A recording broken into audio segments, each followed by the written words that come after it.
नमस्कार दोस्तों।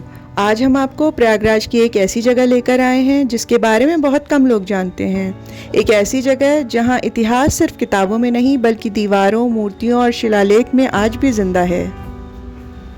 यह सिर्फ एक फोर्ट नहीं है, यह है सदियों पुरानी विरासत का जीता जागता प्रमाण, जिसे आज हम गढ़वा दुर्ग के नाम से जानते हैं।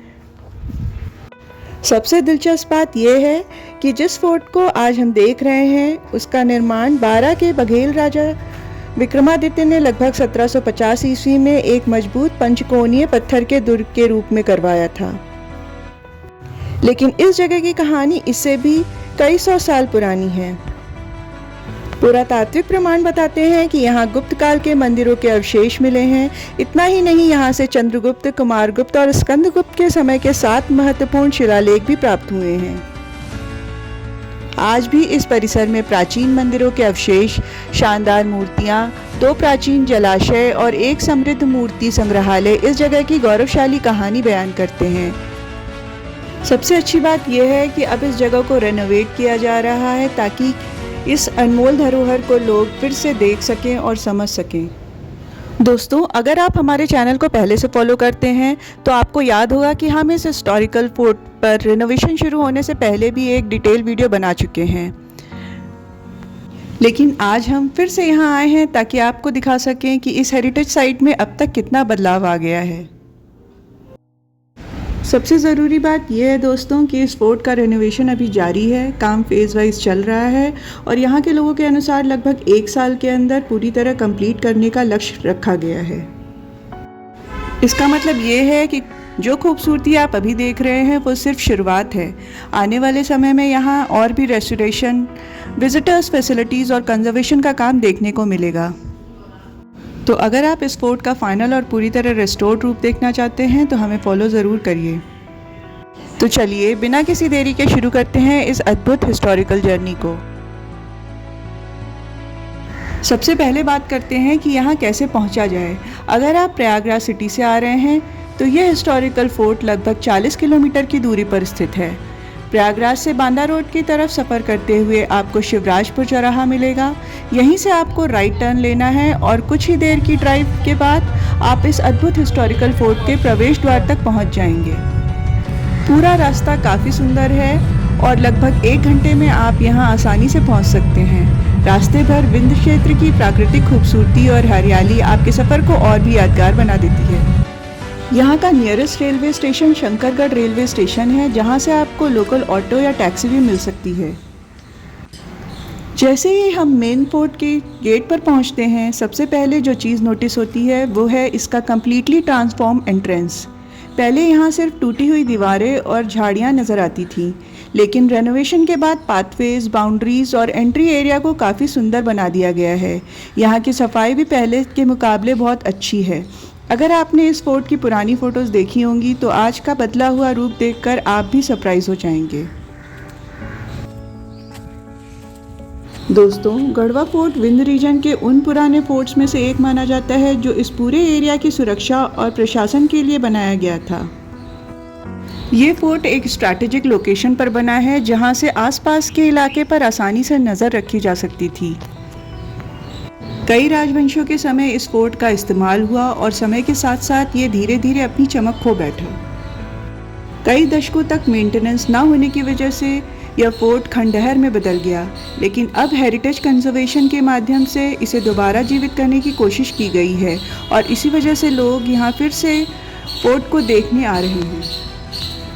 अब चलिए अंदर चलते हैं। जैसे ही हम अंदर आते हैं, पुराने पत्थरों की दीवारें एक अलग ही कहानी सुनाती हैं। हर एक दीवार पर समय के निशान साफ नज़र आते हैं। यहाँ की गेटवेज देखकर अंदाज़ा लगाया जा सकता है कि कभी ये कितना मजबूत फोर्ट रहा होगा। रेनोवेशन के बाद पाथवेज बनाना विजिटर्स के लिए काफ़ी हेल्पफुल हो गया है। अब बिना किसी दिक्कत के पूरा फोर्ट एक्सप्लोर किया जा सकता है। यहाँ कई जगह फ़ोटो पॉइंट्स भी बन गए हैं। अगर आप फोटोग्राफी या वीडियोग्राफी पसंद करते हैं तो गोल्डन आवर्स में ये जगह और भी खूबसूरत लगती है।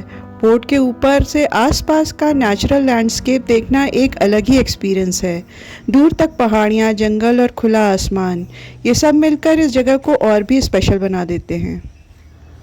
अब बात करते हैं इस फोर्ट के रेनोवेशन की। सच कहूँ तो मुझे सबसे अच्छी बात यह लगी कि रेनोवेशन करते वक्त इस जगह की असली हेरिटेज को प्रिजर्व रखने की कोशिश की गई है। नए वॉकिंग पाथ्स, सफाई और सेफ्टी अरेंजमेंट्स की वजह से अब विजिटर्स आराम से पूरा फोर्ट एक्सप्लोर कर सकते हैं। जगह जगह बैठने की व्यवस्था और व्यू पॉइंट्स भी बन गए हैं, जहां से आसपास का खूबसूरत लैंडस्केप देखने का एक अलग ही एक्सपीरियंस है। दोस्तों, हम शुरुआत करते हैं इस परिसर में स्थित मुख्य मंदिर से, जो इस किले की पहचान है और जो इस पूरे परिसर का सबसे पवित्र और आकर्षक स्थल माना जाता है। जैसे ही आप मंदिर के प्रवेश द्वार पर पहुंचते हैं, सबसे पहले इसकी प्राचीन स्थापत्य कला और पत्थरों पर की गई बारीक नक्काशी आपका ध्यान अपनी तरफ खींच लेती है। सदियों पुराना होने के बावजूद इस मंदिर की भव्यता आज भी महसूस की जा सकती है। यहाँ का शांत वातावरण और आस्था का माहौल फोर्ट की वीरता और इतिहास के बीच एक अलग ही अनुभव देता है। ऐसा माना जाता है कि फोर्ट के शासक और सैनिक किसी भी महत्वपूर्ण कार्य के लिए या युद्ध पर जाने से पहले इस मंदिर में अक्सर प्रार्थना करने आते थे और विजय का आशीर्वाद मांगते थे। इसलिए यह मंदिर सिर्फ एक पूजा स्थल ही नहीं, बल्कि इस फोर्ट की सांस्कृतिक और धार्मिक पहचान का भी एक महत्वपूर्ण हिस्सा रहा होगा। मंदिर की दीवारों पर उत्कृष्ट कलाकारियाँ और प्राचीन मूर्तियाँ उस दौर के कलाकारों की अद्भुत प्रतिभा को दर्शाती हैं। यहाँ मंदिर की दीवारों पर आपको देवनागरी लिपि में लिखे हुए प्राचीन शिलालेख नजर आएंगे। यह सिर्फ पत्थरों पर लिखे कुछ शब्द नहीं हैं, बल्कि इस मंदिर के इतिहास और उस समय की संस्कृति के जीवंत प्रमाण हैं। ऐसे शिलालेखों में अक्सर मंदिर के निर्माण, उसके संरक्षण, दान देने वाले व्यक्तियों, शासकों या किसी महत्वपूर्ण धार्मिक घटना के उल्लेख मिलते हैं। इतिहासकारों के लिए बहुत ही महत्वपूर्ण स्रोत होते हैं, क्योंकि इन्हीं के माध्यम से हमें उस युग के बारे में प्रामाणिक जानकारी मिलती है। अब ज़रा अपनी नज़र इस मुख्य मंदिर की छत पर डालिए। सच कहूँ तो इस मंदिर की छत इस पूरे कॉम्प्लेक्स के एक सबसे खूबसूरत हिस्सा है। पहली ही नज़र में इस पर की गई बारीक कार्विंग्स और स्टोन क्राफ्ट्समैनशिप देखकर आप हैरान रह जाएंगे। सोचिए, आज से कई 100 साल पहले, जब ना मॉडर्न मशीन्स थी और ना ही एडवांस टूल्स, तब सिर्फ हथौड़ा और छेनी की मदद से इतनी परफेक्ट नक्काशी करना कितना मुश्किल रहा होगा। अगर आप ध्यान से देखेंगे तो छत पर कमल का फूल, सुंदर फ्लोरल पैटर्न्स, जियोमेट्रिक डिज़ाइंस और धार्मिक मोटिव्स की कार्विंग्स देखने को मिलती है। हर डिज़ाइन अलग है और हर पत्थर पर शिल्पकारों की मेहनत साफ नज़र आती है। दोस्तों, आप जो तस्वीर देख रहे हैं, ये इसी मंदिर की कई साल पहले का रूप है। इस फोटो में साफ दिख रहा है कि मंदिर का शिखर काफ़ी हद तक क्षतिग्रस्त हो चुका था और पत्थर अपनी असली जगह से गिर चुके थे। इस तस्वीर को देखकर और आज के रूप से कंपेयर करके हमें एहसास होता है कि हेरिटेज कंजर्वेशन कितना ज़रूरी है। अब बात करते हैं इस मंदिर में रखी हुई प्राचीन मूर्तियों और स्कल्पचर्स की, जो इस पूरे कॉम्प्लेक्स का सबसे अनमोल हिस्सा हैं। जैसे ही आप इन मूर्तियों को देखते हैं, पहली ही नज़र में एहसास हो जाता है कि यह सिर्फ पत्थर की मूर्तियां नहीं, बल्कि सदियों पुरानी कला और इतिहास का जीवंत प्रमाण है। यहाँ रखी हर प्रतिमा की अपनी एक अलग पहचान और कहानी है। कहीं आपको देवी देवताओं की अद्भुत मूर्तियाँ मिलेंगी, तो कहीं सुंदर फ्लोरल डिज़ाइंस और पौराणिक दृश्यों को पत्थरों पर बहुत ही बारीकी से तराशा गया है। सबसे खास बात यह है कि इनमें से कई मूर्तियां गुप्तकाल और मध्यकालीन युग से संबंधित मानी जाती हैं। इसी वजह से इनका ऐतिहासिक और पुरातात्विक महत्व बहुत ज़्यादा है। अगर आप इन मूर्तियों के चेहरे के भाव, आभूषणों और वस्त्रों की कार्विंग्स को ध्यान से देखेंगे तो लगेगा जैसे पत्थर में भी जीवन फूंक दिया गया है। इतनी बारीकी से काम करना उस समय के शिल्पकारों की असाधारण प्रतिभा को दर्शाता है। यहाँ भगवान विष्णु के 9 अवतारों की शिल्प कला भी देखने को मिलती है, जो धर्म की रक्षा और अधर्म के विनाश का संदेश देती है। इसके अलावा गणेश जी, सूर्य देव और अन्य देवी देवताओं की मूर्तियां इस स्थल की धार्मिक और सांस्कृतिक समृद्धि को और भी खास बना देती हैं। सबसे अच्छी बात यह है कि रेनोवेशन के दौरान इन प्राचीन मूर्तियों को संभाल कर संरक्षित किया गया है, ताकि आने वाली पीढ़ियां भी इन्हें देख सकें और हमारी विरासत को समझ सकें। ये स्कल्पचर्स सिर्फ स्टोन कार्विंग्स नहीं हैं, यह हमारे इतिहास के वो पन्ने हैं जो आज भी बिना कुछ कहे बहुत कुछ सुना देते हैं।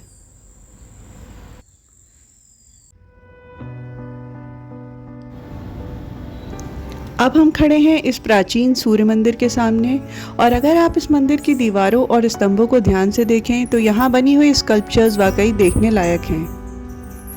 हर मूर्ति और हर कार्विंग उस समय के शिल्पकारों की अद्भुत कला का जीता जागता उदाहरण है। पत्थर पर इतनी बारीकी से काम किया गया है कि हर आकृति में एक अलग ही जीवंतता महसूस होती है।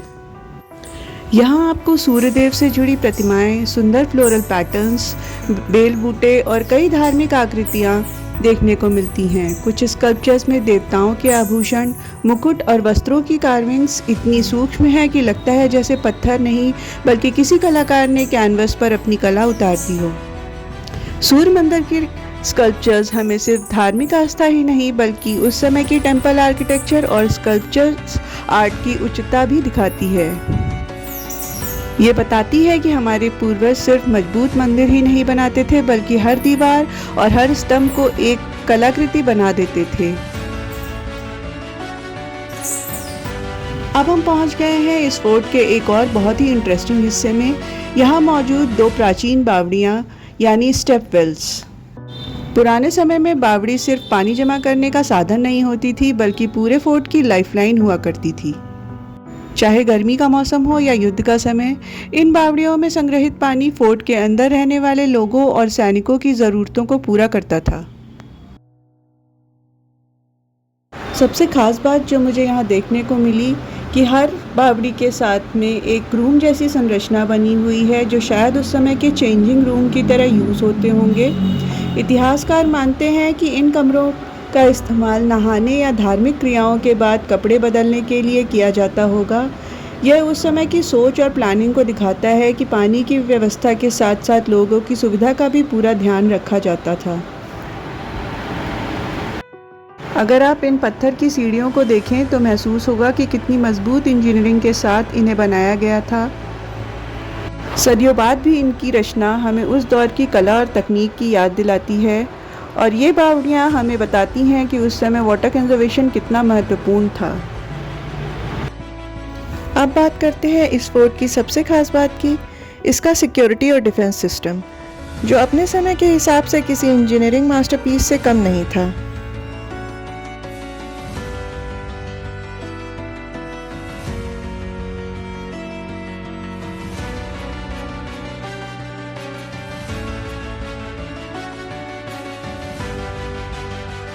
आज भले ही हमारे पास सीसीटीवी कैमरास, ड्रोन्स और मॉडर्न सिक्योरिटी सिस्टम है, लेकिन सदियों पहले किसी फोर्ट की सुरक्षा उसकी प्लानिंग और आर्किटेक्चर पर निर्भर करती थी। फोर्ट के अलग अलग कोनों पर बनी हुई बुर्ज यानी वॉच टावर पूरे इलाके पर नज़र रखने के लिए बनाई गई थी। यहाँ तैनात सैनिक कई किलोमीटर दूर तक दुश्मन की गतिविधियों पर नज़र रख सकते थे। जैसे ही किसी हमले की आशंका होती थी, पूरे फोर्ट को तुरंत सतर्क कर दिया जाता था। अगर आप इस फोर्ट को ध्यान से देखें तो पता चलता है कि इसके राइट साइड और पीछे की तरफ डबल वॉल स्ट्रक्चर यानी दोहरी सुरक्षा दीवारों के साथ इसे बनाया गया था। यह बाहरी और अंदर की दीवारें सिर्फ फोर्ट को घेरने के लिए नहीं थीं। अगर किसी तरह दुश्मन पहली दीवार को पार भी कर लेता तो उसके सामने तुरंत दूसरी मजबूत दीवार आ जाती। इससे दुश्मन की रफ्तार टूट जाती और फोर्ट के सैनिकों को अपनी सुरक्षा और जवाबी हमले के लिए पूरा समय मिल जाता। अगर आप बुर्ज की दीवारों को ध्यान से देखेंगे तो आपको छोटे छोटे लूप होल्स यानी सुराख नज़र आएंगे। ये सुराख हवा या रोशनी के लिए नहीं होते थे। इनका असली उद्देश्य था कि सैनिक इनके पीछे सुरक्षित रहकर बाहर देख सकें और दुश्मन पर तीर या भाले से वार कर सकें। अगर आप फोर्ट के बाहरी हिस्से को देखें तो यहाँ खाई भी बनी हुई है। ये खाई फोर्ट की पहली सुरक्षा रेखा हुआ करती थी। इसका उद्देश्य था दुश्मन की सेना को दीवारों तक पहुंचने से रोकना और उनकी गति को धीमा कर देना। जब हम डबल वॉल्स, बुर्ज, लूप होल्स, खाई और ऊंची प्राचीरों को एक साथ देखते हैं तब समझ आता है कि ये फोर्ट सिर्फ रहने के लिए नहीं बनाया गया था। इसका हर हिस्सा एक सोची समझी मिलिट्री स्ट्रैटेजी का हिस्सा थी। इसी वजह से गढ़वा दुर्ग अपने समय पर एक मजबूत और सुरक्षित दुर्ग माना जाता था। आज भी जब हम दीवारों के बीच खड़े होते हैं तो एहसास होता है कि ये सिर्फ पत्थर नहीं बल्कि उन सैनिकों की वीरता, उस युग की इंजीनियरिंग और हमारी समृद्ध विरासत की कहानी बयान कर रहे हैं।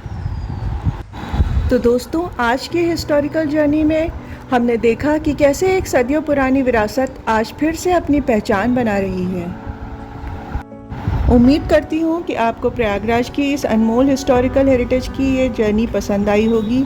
अगर वीडियो इन्फॉर्मेटिव लगी हो तो इसे लाइक करिए, अपने दोस्तों के साथ शेयर करिए और चैनल को सब्सक्राइब करना बिल्कुल मत भूलिए। मैं मिलूँगी आपसे एक और अमेजिंग डेस्टिनेशन के साथ। तब तक के लिए खुश रहिए, घूमते रहिए और अपनी हेरिटेज को एक्सप्लोर करते रहिए।